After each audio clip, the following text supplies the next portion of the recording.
Hello, hello, and welcome. Welcome to the Sonja Shockley Show. I am your host, Sonja Michelle Shockley, inspirational singer and speaker, life coach, soul nurturer, and your big sister in relationships. And I help people turn their pain into purpose, their wounds into wisdom, and their bitter into better. Boy, that feels good. I'm so excited today because we have a great show for you as we're talking about relationships, what men want in relationships. And as you know, the whole month of June has been focused on men, men's health, men's mental health, the men's money. Everything has been about the men for the month of June. And so we thought we would finish it off with a grand finale as we talk about what men want in relationships. I'd like to welcome my guest to the show. If you can just give a brief introduction, tell us your name and what you do. We'll start off with you, Ephraim. You ready? And everybody can unmute. Yes, my name is Ephraim, and I am in the transportation business and doing well today. Thank you. Welcome to the show, and Antonio.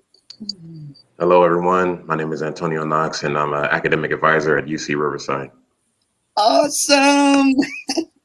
Go ahead, Chris. My name's Chris Brooks, father of two young children, and a real estate project manager when I'm not at home. Awesome. And Barry. Hey, my name is Barry, and I'm a officer in law enforcement with the Maricopa County Sheriff's Department. So. Good. And before we get started, guys, just take a deep breath. We want to just have some fun with this show today and just pretend like we're in the living room, chitty-chatting, talking about what men want in relationships, what men want in relationships. So let's get started today. Men want respect. True or false? That's true. Who'd like to comment on respect and what that looks like when it comes to respect? Chris, did you want to start it off? Not necessarily, but here I am. Going to give it a stab.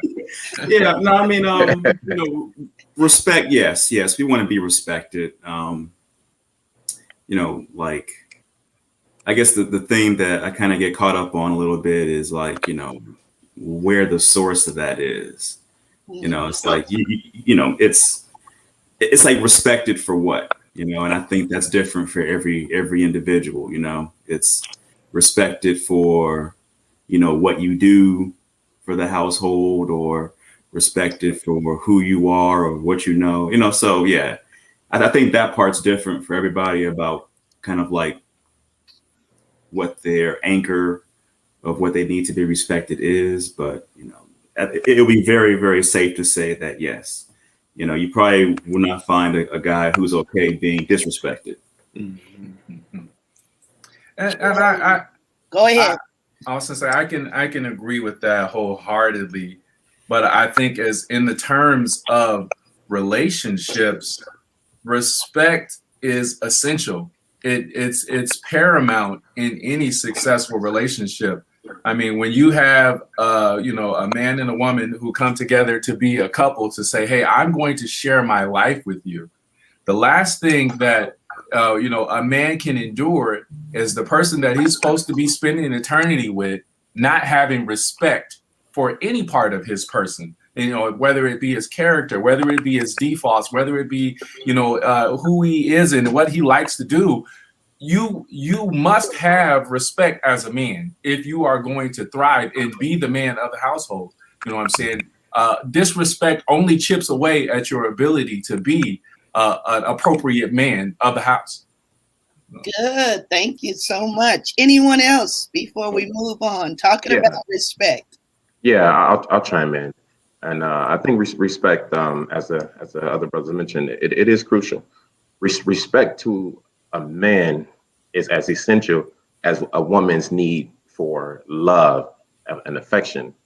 You know, it's essential for us. And for me, it's like in my communications with other men, and we've had conversations about, you know, different things. A couple of things to me is like, you know, respecting a man's judgment. You know, we have to make decisions, you know, that we feel is best for our home, for our children, in conjunction, of course, with the women in our lives, right? But respecting that man's judgment, you know, what he's deciding, how he's trying to lead the family, where he's trying to take them. And another thing is respecting his abilities. You know, men we're trying these goals. We have goals we're trying to reach. We have skill sets. These different things, and a woman being able to respect that and respect it in the sense of affirming him in his ability, affirming his judgment, supporting him. Because when a woman gives man respect, in turn he gives that woman love. And lastly, in communication, you know, you don't want someone, you know, your significant other, the person that you love the most, as you're communicating, talking over you, talking bad about you, yelling, screaming. You know what I mean? Just having respect in those couple of areas is crucial to men, in my opinion. Absolutely. Yeah, absolutely. And thank you so much, guys, for being so candid. Ephraim, I don't know if you wanted to chime in or if you want to go to the next question and you start out with that one. No, I mean, I think in my own personal relationship, I think what the brother just said before me, communication and respect kind of go hand in hand. For years, I always felt disrespected. But once I thought about it more and more, I realized that the words that I was saying is what was being disrespected, in the sense that, you know, you're expressing, you're saying, you're trying to get a point across, or different things like that, but it's not taken into consideration, or it's not understood the way that you are putting it out there. Yeah. And I believe that's where, because I used the word disrespect for many years, and then I just realized that my word, and it ended up making me feel like my words were not valued. My point of view, the way that I express, it was not valued, and that becomes frustrating to a lot of men. Well, to me, I won't speak for all men, but to me, it becomes frustrating. So I don't necessarily say disrespect, because, you do want respect, yes, indeed. But I think it's tiring and maybe signaling a little bit more on what you are saying, that the disrespect or you're not getting the respect is that area, because I believe a lot of women believe that they respect you in one area, but then the area where you feel like you're not getting that, it might just be because of a lack of communication or misunderstanding between the two parties, that really throws the relationship off. So that would be just kind of where I would say, as far as words. For sure. And I guess my takeaways from that question, guys, is it sounds like respect equals trust. Respect also equals value. How you value me in your life is what I'm hearing. Just to kind of sum it all up as what I was receiving from your comments. Mm-hmm. Well, let's move on to sex. How important is sex to a man? And let's talk about the difference between sex and intimacy, because we know that women want intimacy where men want sex. But yes, let's talk about it. How important is it? Who wants to start? Man, well, you know what? I'll start. I don't think there's a man in the world that, you know, can't talk all day about this subject. So, you know what I mean? But the thing about it is the idea of sex and intimacy being different is where men and women have a problem, because I think in actuality they're one and the same. You know what I'm saying?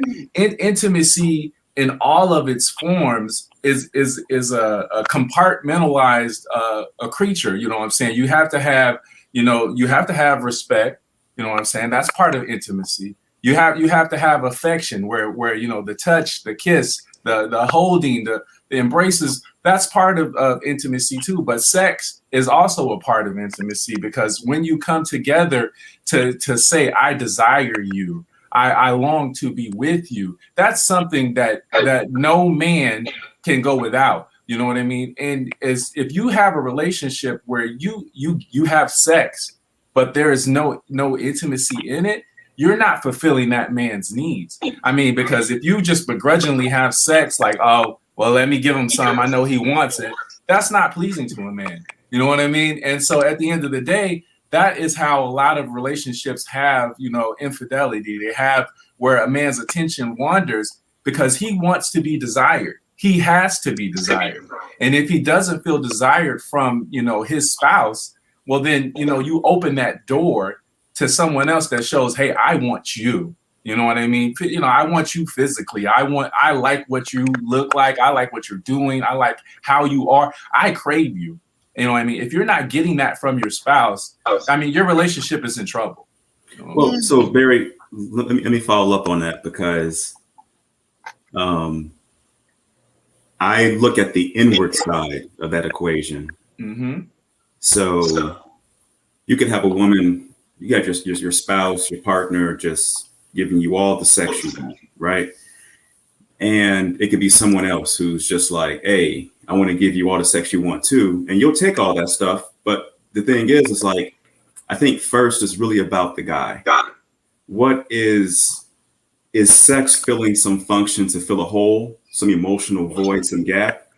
Because if it's a hole and you're just in sex is using as some act, some way, like for me, my sense of self-worth is tied to being desired or being desirable, right?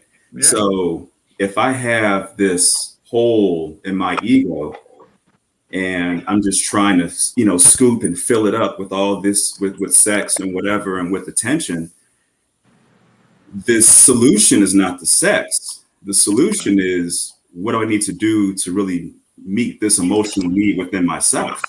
Right. And then I think that really that's where it's not just all about what can the woman do better. I guess that's the takeaway I'm contributing to this, is that it's also really about like emotional healing and work within the man himself, so that he can actually bring more of a whole person, and a woman's not just having to worry about how am I, over satisfying him to keep him. But it's, so that I'll leave it at that. Okay. Thank you. Mm-hmm. Ooh, this is a funky question right here. Yeah, man. And you can ask 20 different brothers and they get 20 different answers. Right. As Barry and Chris alluded to, they kind of hit it in from two different angles. And I'll say, well, I'll answer the question in two parts. First, because you're asking it like, and from my perspective, when I was younger, I had to have it. Mm-hmm. It's like you just and the intimacy part, it didn't have to be connected to the physical act. Right. I just needed it because I wanted it, because my drive or what have you, or I love the woman. I like the woman. That has a part to it too. But the physical act in itself, as a man, I just had to have it. As I've gotten older, that doesn't suffice. Right. And it's something additional that is needed with that. And that intimacy part, we just spoke about respect, right? And that can be a form of intimacy for a man, that a man needs to that he's getting the support from his woman. And then intimacy can also be emotional, intellectual. It's like it's so many different forms, right? So it's like I need those other things now more than I need the physical act in of itself. And if she has both of those things, And that's what I'm looking for, as opposed to a woman that can just bring that. And a lot of the women now, and we may get to it later, like it's just that we got videos, we got this, and you can't just bring that to the table. Right. Now, sex versus intimacy, men, I think we can do a better job at times of separating those two things without catching feelings or being in love, or because those two things don't have to be tied. And for a woman, those things come hand in hand, because for her it's an expression. I'm doing this to you. I'm doing this because I do love you, or I want something from you. And it's tough. And I've spoken with men. We have conversations in this, and if a man is not getting that, he's going to dip. He's going to dip, or his eyes will wander, because it's critical. It's critical. So, Thank you. Yes, for sure. This is real talk, guys. I love Absolutely. this is real talk. Absolutely. Ephraim, did you want to chime in before we move on? I think that I'll be honest with you, intimacy wasn't in my vocabulary. And you know what I'm saying? The real with me, really, when you don't have a certain when you don't have a man to teach you about sex and intimacy, you kind of just go to sources to where you believe you got. So the word intimacy wasn't in my vocabulary. Sex was in my vocabulary. Did I need it? Yeah, I needed it. But I didn't. When you look back over your history and you see where you learned sex from whatever, everybody learns in a different way. Some people had dads in their life, some people didn't. You learn from the dude off the street, or you learn from the big brothers, you learn from, heck, some learn from porn. So you just take those and you just said, okay, this is sex. This is what a woman wants, because you was, kind of just, that's the way you learned it. Yeah, true. So intimacy was not a word that I didn't even know about. You know what I mean? If you say intimacy, what's that? Girl, I'm giving you intimacy right now. You know what I mean? This is right. Track 5 on the Chronic wasn't talking about intimacy. Right. You know what I'm saying? So as I've gotten older, I've learned to understand intimacy better. Not to say that I have it 100%, but and that's what I think the brother alluded to earlier. When in our 20s and teens and stuff, we were different. Different men back then, and we're a work in progress, I should say. Right. And but it did. Do I need it? Yeah, I answered that. But I think understanding that word intimacy is what a lot of young brothers do not understand. They don't really know what that word is. As I'm in my 40s, I'm still trying to get a total grips on being intimate with a woman. So yeah, and if I could just like everybody else was saying, the difference is a boy and a man. You know what I'm saying? When you're young, you know what I mean, you see some breasts, you see a naked lady, let's go. It's time. It shows, party's on. But you know what I mean? As you become a man and you get older, that's not enough. I mean, that doesn't stimulate you the same way. That it has to be more. It becomes more. You know what I mean? And it's a myth to me that women are the only ones who desire intimacy, because when you become an adult male, you require that just as much. Yeah, I love it, and that brings me to the next question, because how does a man feel safe in a relationship?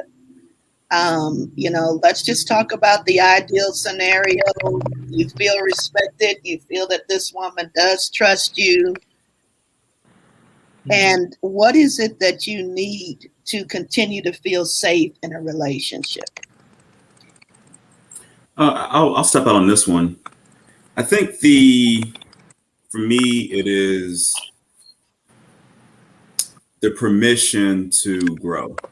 In being that I think that a lot of the insecurity comes from, am I okay? Am I doing the right thing? Am I doing enough? Am I doing too much?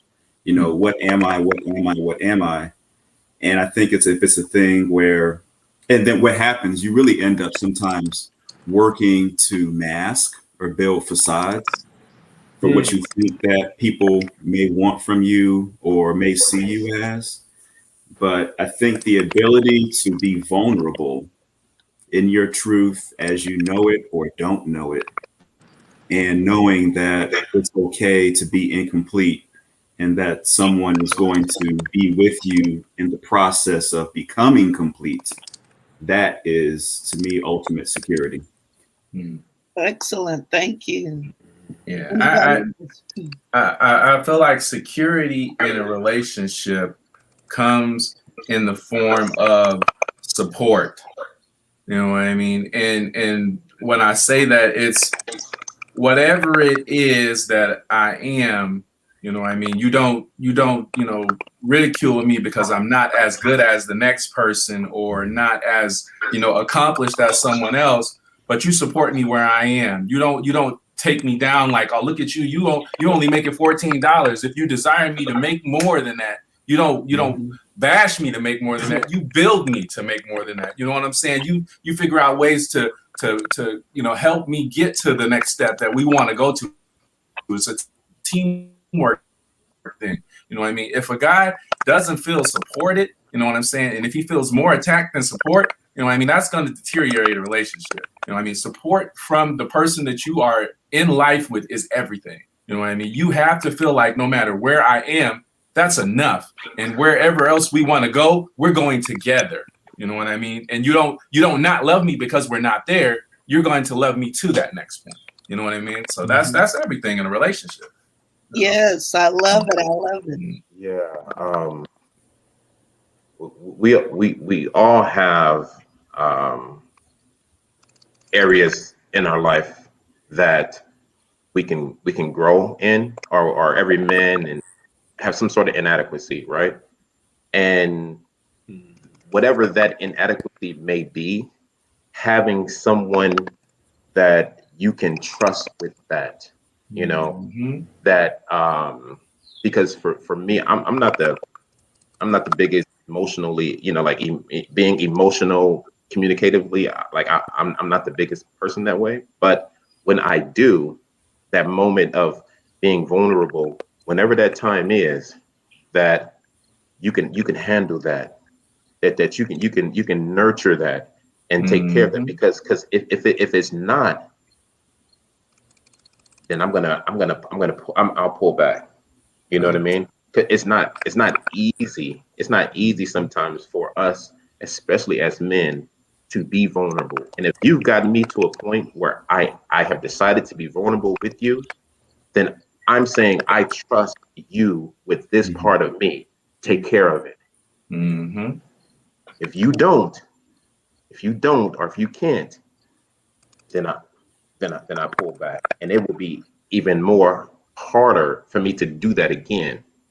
You know what I mean? And so when a woman like if that's torn down, it's hard to rebuild. Yeah, for sure. Right.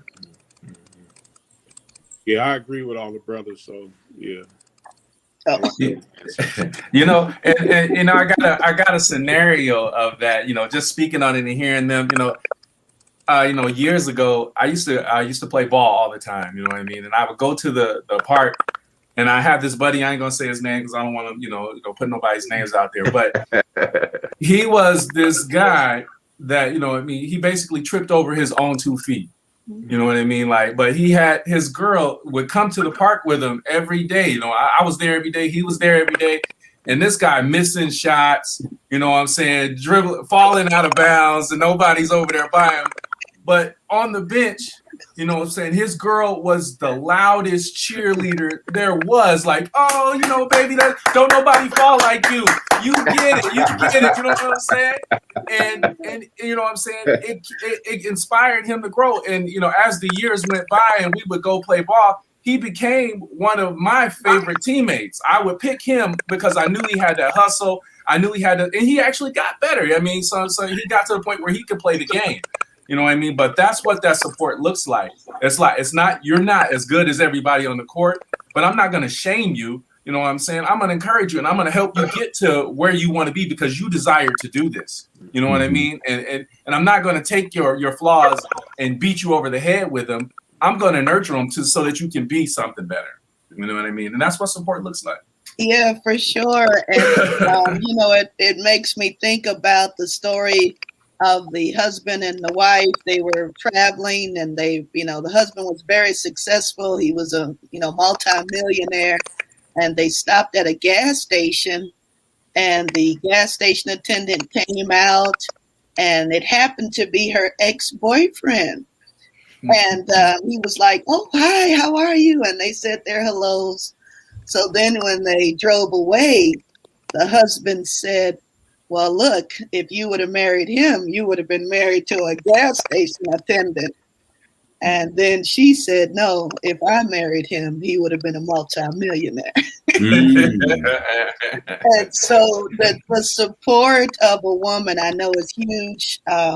Approval, it sounds like, is what I'm hearing a lot as far as safety. That is huge for you. So there's a part that the woman plays, but then there's also a part that an individual will have to say, what is my woundedness? What is the need, the void that Chris talked about? Self-awareness is huge. And I hear that that's developing in all of you, as you referenced Paul, when you said, as I spake as a child, and I did as a child, but when I became a man, I put away those childish things. But self-awareness is huge. How much or how important is it for a man to just take ownership of, I've been the common denominator in these relationships. What are my takeaways? What did I learn about myself as a result of this relationship? Who wants to start with that? That was a full question. Right. Go ahead. All right. Well, for me, it really depends on the scenario, because if you ask me what I could take away from my last relationship, where I had, basically a wife that, was promiscuous, that, did a lot of things with a lot of other people that should have been only done with me, you know what I mean? And, just basically didn't respect me as a man, or, as a provider, was, abusive, physically and verbally, you know what I mean? And if you ask me what I did wrong in that situation, I couldn't tell you what I did wrong there, So it depends on the scenario, you know what I mean? But, there's definitely always, self-reflection, like, now in a healthy relationship, when things aren't what I believe they should be, I can look at myself and say, well, what am I not doing? But, in some situations when things are just, bad, there is no what am I not doing. It's just like, it's time to accept that this is bad and move on. You know what I mean? So I think, self-reflection is important. And you can learn something from everything, you know what I mean? Because at that point, even in that bad relationship, I learned that there were things that I couldn't accept. I learned that, there's a line between love and foolishness, you know what I mean? And I learned how to, to be a little bit more secure in myself, not to allow someone to manipulate and use me in those ways, but, as far as like, what am I doing wrong? That's not always the way a guy can look at a situation. You know what I'm saying? Sometimes it just depends on the situation. Okay. Yeah. I'm sorry. I think it's okay. you were jockeying. It's okay. First, so go ahead. It's all right. Go ahead. No, go ahead. Go ahead. All right. I think that the self-reflection part is very important, because it'll be fair to say that every relationship may just be for a season and a reason, right? You know, it may not be a thing where, okay, this is the person I'm gonna spend my life with, but it may be a thing for this person's gonna take me, help me go through something to get me through another level, or to get to where I need to be. So in that respect, I try and look at a relationship as, you know, being good in that aspect. But, you know, I just know that for some of the relationships that didn't really, that didn't, you know, turn out well. And this was a while ago because I'm, you know, like 10 years married. So I'm good and washed as far as, you know, being out in the dating game. But, you know, it was really just a thing where I was able to look back and see where, you know, just it was my insecurities and, you know, fears and things that, where it was just me looking for too much from a situation or not really having enough to give, you know. So yeah, I mean, it's no matter where you go, there you are. And if you are in repeated relationships and, you know, similar outcomes kind of end up happening, you can only say these women are crazy so many times. At a certain point, you got to be like, well, maybe that's me, you know. So, you know, just to be fair about it. Yeah, for sure. For sure. And that's one of my sayings, wherever you go, you are there. So you have to have some takeaways. And I've even learned that, because just even if the takeaway is, why did I choose this person? Why was I attracted in the first place? Mm-hmm. You know, but there's always some takeaways. There's some things that we can learn about ourselves. Ephraim, did you have any comment? You might have to unmute. I turned off some of the mics just because there was some feedback.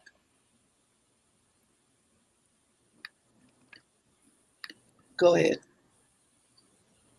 Yeah, that's a deep question. I think in life, I've actually been on a journey to learn more about myself.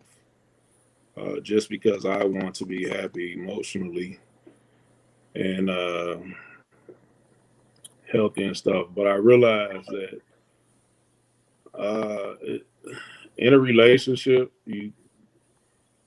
you can see yourself in your partner. If you get what I'm saying, it's kind of, I'm trying to figure out how to answer the question, but say the question one more time. Say the question so I can be clear. Well, I'll just keep it simple. What have you learned about yourself from your relationships? Now, this doesn't necessarily have to be romantic relationships. This can be relationships anywhere, because the way you show up in one is usually how you're showing up in all of them. Mm-hmm. All right. If you've been inconsistent in the romance department, you're probably inconsistent on your jobs. You probably already have had, 20 jobs, in the past few years. So I just feel like there's whoever you are, that's who you'll show up as wherever you go.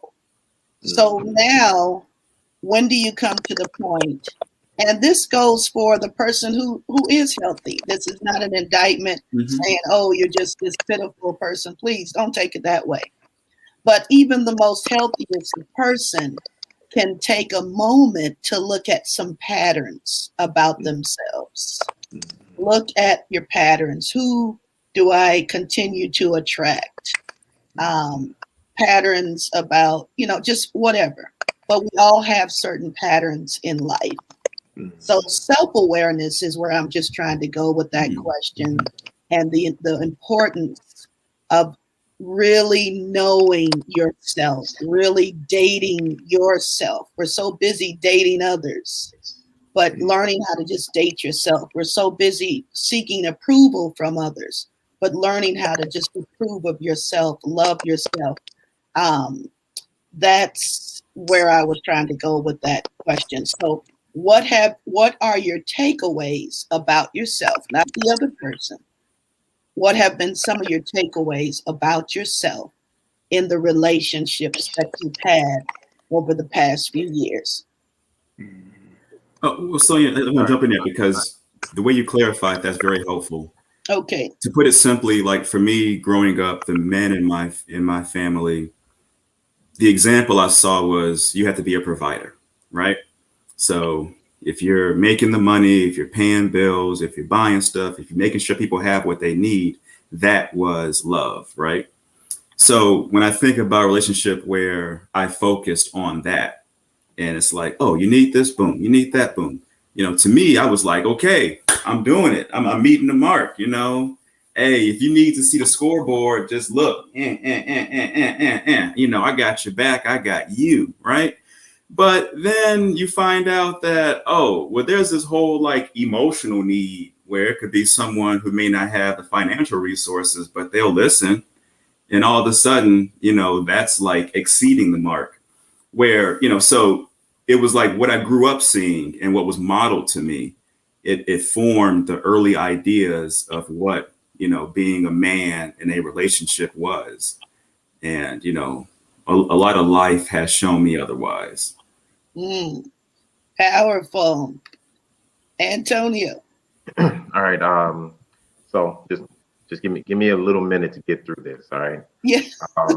So in full disclosure, like maybe a couple of days ago, I text Sonja, because when you first kind of put it out there, it's like, okay, we're gonna discuss, what men want and need and things like that. And I'm like, all right. And then when she sent to us, like, this is the topic we're going to be discussing. And, I reached out to her because like me, I'm recently divorced.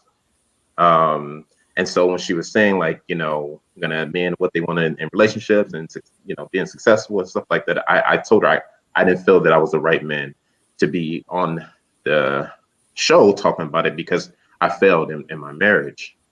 And she gave me some words of encouragement and saying, every, it's not a failure. It was an opportunity to learn. And it's kind of like we're hitting at that right now, and this point of the conversation. And there's a few different layers to this, right? And the fellas have kind of hinted on different aspects of it, where you have what was emulated to you as what a man should be. And maybe you had people that were providers, you had men that were manly, just tough men, or there are some men that are not as, they're not very strong. They're very submissive. So you can emulate what you see growing up, right? And then you bring that into a relationship. And then you have this pattern of relationship of things that happen, and you take that into each one. And, that kind of becomes a repetitive, thing. And it reflecting back, I think you need a couple of things. And to be honest with yourself when you're you're evaluating yourself. The reason I said that I failed in my marriage, I never had a good role model as a male growing up, no father figure or anything like that. So I became a man at a young age, and I was the man of the house early, and I had to be strong and I had to be tough.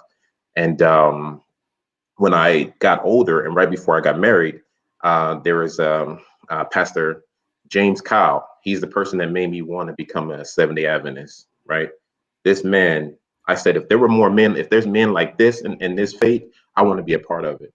And so he gave me counseling, make a long story short. And he said to me, wherever the relationship goes, whether it works or not, if it fails or not, it's on you as a man, because you're the head of the household. You are the leader.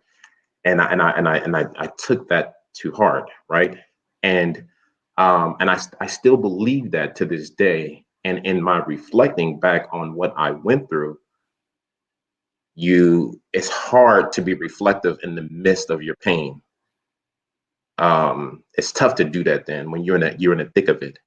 So you have to be either even more honest with yourself at that point in time about your part and what's going on. It's so difficult to do. And then if not, you need the support of some of friends that will give you honest feedback. about you. You know what I mean? Because when we speak about things, whether man or woman, we're giving it from our point of view, right? And so you can have people that just agree with you and yes, yes, man, or you have some friends that be like, I hear you, but hey, you've been doing this, brother, or you could have done this better, or this how you do that. So in the midst of what you're going through, surround yourself with good people. And the second part of that is timing, right? So you can get it at that time, and sometimes what they're saying is true, and it really rings. It really hits home maybe a little later after you got out of that relationship, or at some point in time it just clicks. So you need a couple of things to happen. But the biggest takeaway that I will say is, in the midst of your pain, in the midst of your struggle with whatever you're going through in your relationship, in order to be self-reflective, surround yourself with good people. Awesome. Thank you, Antonio. Beautiful. Ephraim, did you want to chime in on that? I think yeah. I think my counselor told me one time. She said, you can lead from relationship to relationship, but you're going to continue to attract the same type of person, because you're realizing that it's not the person, it's not the individual, it's you, that you have to deal with, and that's kind of tough because a lot of people in life, a lot of times we don't want to see ourselves, so it is hard to do self reflections. It's so much easier to always blame the other individual for what's going on, and but I realized that through life that your relationships, you get a chance to see who you really are if you got your eyes Mhm. open and are willing uh, to do that. So I just in my last journey of my last year or so, I've been just praying, just asking God to just help me, reveal myself to me. It's been a very tough journey, but I realize when you're damaged in a certain way, you're gonna damage other people, Mhm. the relationships that you're in. We don't. I didn't think I was damaged. I could be honest with you. You know what I'm saying? But realize that I do have a lot of stuff that I was dealing with, and which goes back to the communication, respect, and when you don't, not feeling like my words were heard, which was one of my, uh, I should say, issues as a younger person, not being heard. You bring that into your relationship, and it can frustrate it. So I'm saying all that to say that some of my takeaways is in seeing myself is um, that if when you're damaged, when it ended up just being like a tit for tat throughout your Mhm. marriage. You did this to me, or I'm gonna do this to you. You Mhm. know what I'm saying? I'm gonna do this to you. You're gonna do this to me. It's like this back and forth, and it's not healthy for either party. Uh, so takeaways would be is that I learned that about myself, that you push my buttons and I'm gonna figure out a way to push yours. You know what I mean? I learned that about myself, and I just realized that that's not healthy for either one of us. So, but that too, I'm not gonna take any credit on that. I mean, I like I say, as I draw closer to God, He's revealing me to me.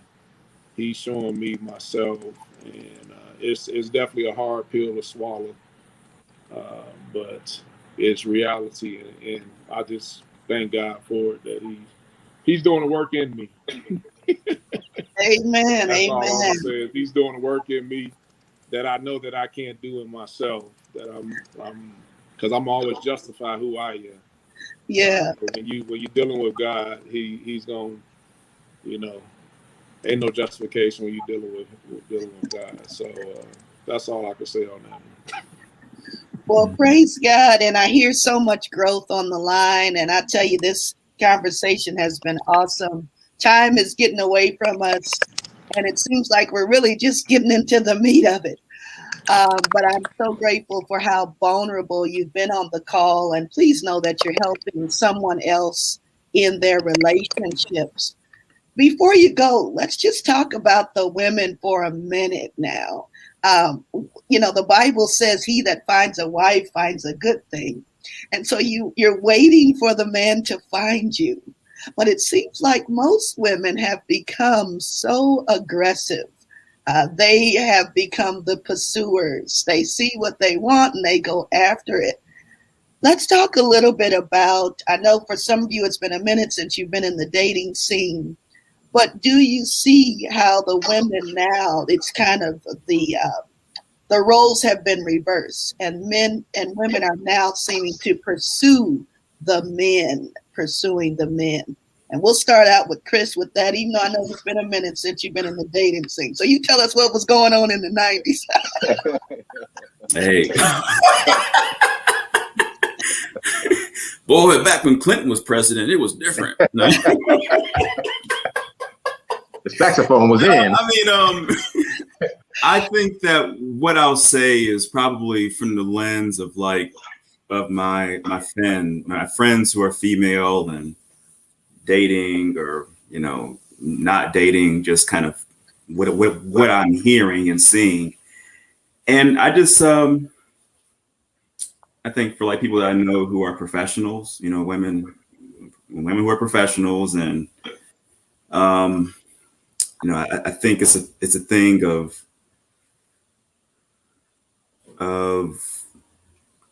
I don't know if it's about aggression, being more aggressive. I think it may be a thing about maybe just being a bit more specific about what they want or what they don't want. I don't know. I mean, it's not like I look on Instagram and Instagram will make you believe that the new wave is women proposing to men, and I don't want to say that is the case for everybody, but it's provocative to look at, I guess. So I don't know. I'm not going to touch that one too hard. Okay, no problem. I don't want to get beat up in the streets. Okay. No, we'll move on. I guess what I'm saying is when we're thinking about women being intimidating, it seems, let's just be realistic. When we're talking about a BMW, black man working, a good quality man, okay, with coming from good folks, and now the racial. Let's just be realistic, y'all. We talking about one man to probably 10 women, depending on where you are. If you're in Maryland or if you're in DC, Chicago, Alaska probably you really might have your chances there.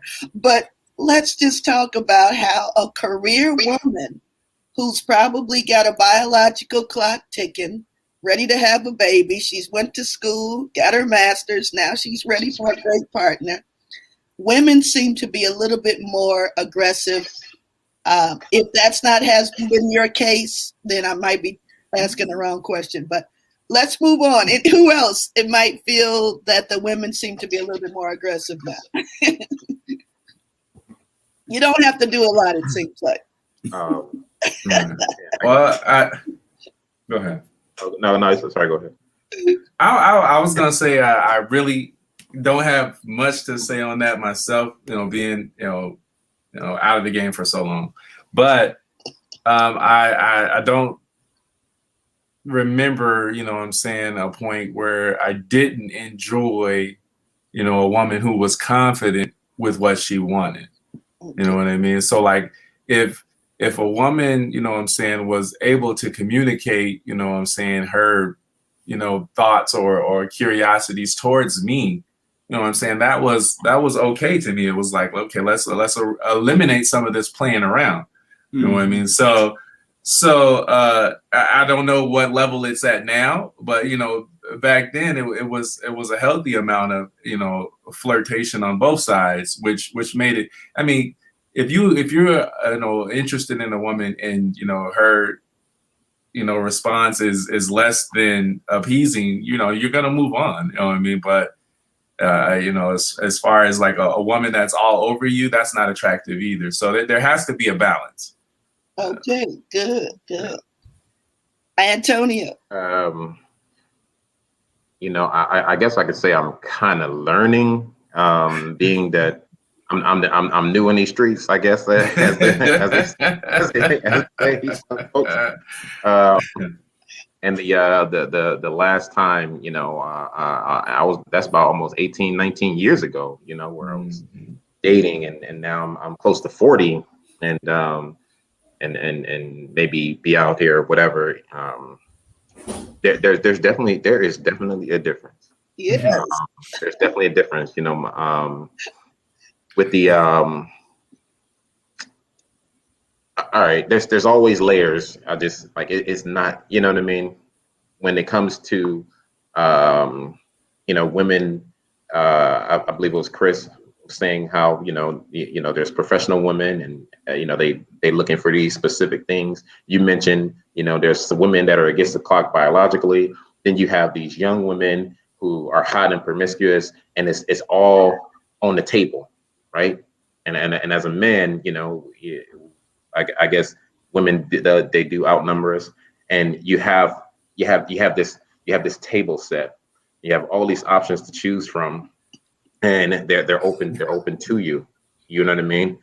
But as men, a man will take it if it comes easy. Oh, you feed me? Yes, I'll take seconds. Yes, give me some more of that. Yes, I'll take a little bit of this. Like it's coming like hot. Like a man is not going to say no to all of this. You know what I mean?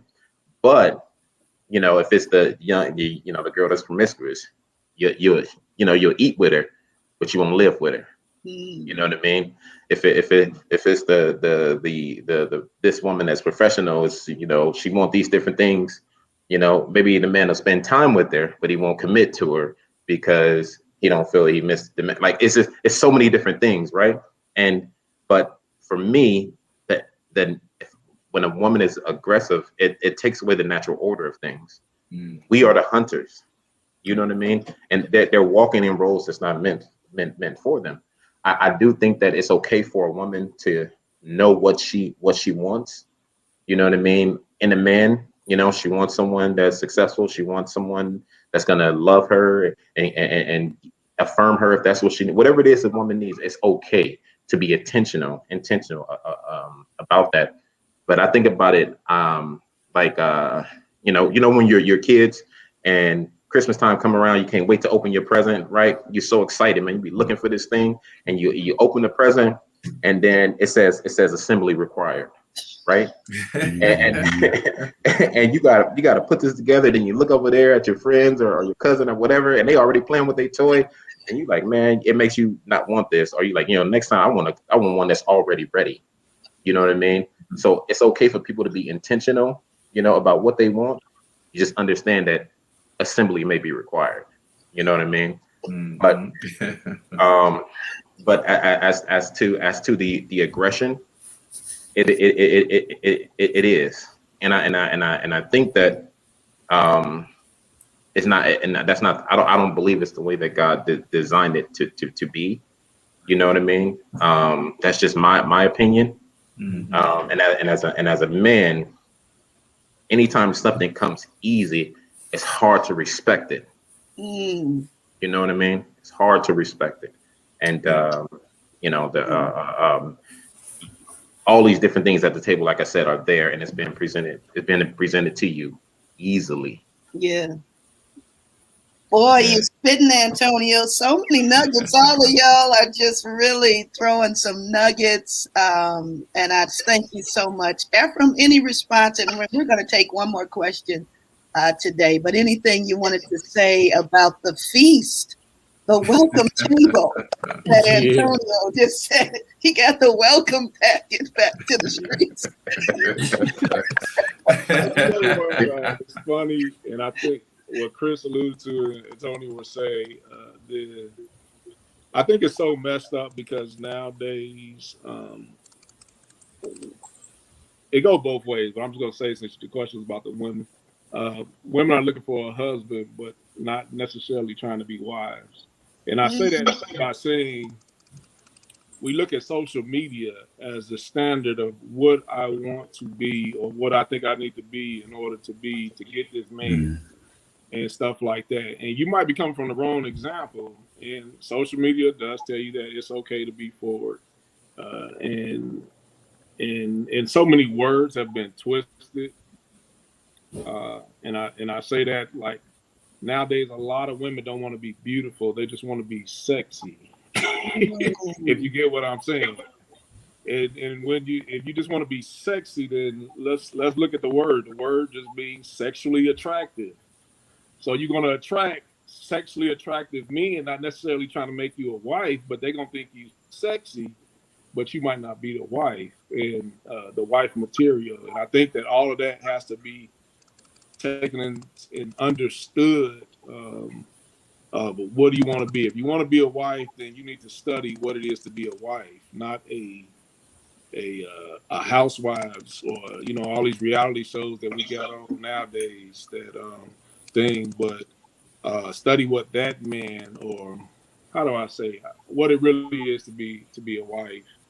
And let's stop doing that. That way, and when you become a wife, you know that you're not necessarily going to be aggressive, but you know how to play the part so that that man is chasing you, and you are, and that's not taking away anything, as far as confident wise, but I think you begin to understand. Okay, this is what I want to be. I want to be a wife. That way, I'm not going to settle to just be a mistress, a concubine, or whatever. You know what I'm saying? Because you confident in your game. So I would just say, those would be some of the words I would just say right now. Excellent, excellent. You guys have been fantastic. I thought we had time for one more question, but the time went so fast today. I want to thank you so much for being candid, being vulnerable, and just sharing with us your experience, and success. Again, I always say it's not about perfection. It's just about keep getting up and trying. Where there's life, there's purpose, and not giving up on the ones that you love, and mostly just not giving up on yourself. So I want to thank you so much for showing up today and sharing with us your stories. Thank you to all of my listeners who were watching today, whether you were watching live or on the replay. I want to thank you so much for joining the Sonja Shockley Show. You can follow me on Instagram and Facebook at Sonja M. Shockley. That's Sonja M. Shockley. Please take time to go to my YouTube channel. I need your support. Take time and like and subscribe to my channel and share this great information with those who need it. There are so many people who are struggling and hurting, especially after this pandemic. They need words of encouragement, and I have some great content, great information on the Sonja Shockley Show. You can also email me at SonjaTheGriefCoach@gmail.com. That's SonjaTheGriefCoach@gmail.com. Thank you guys so much for everything. God bless. Thanks for having us. Thanks for having us. This was so awesome. And I got to have you back because I'm telling you that the ladies got more questions for you. So we'll have to have you all back. But God bless you. Take care. And to all my listeners, take care. Remember, I love you with an everlasting love. And you can turn your bitter into something better. Bye-bye.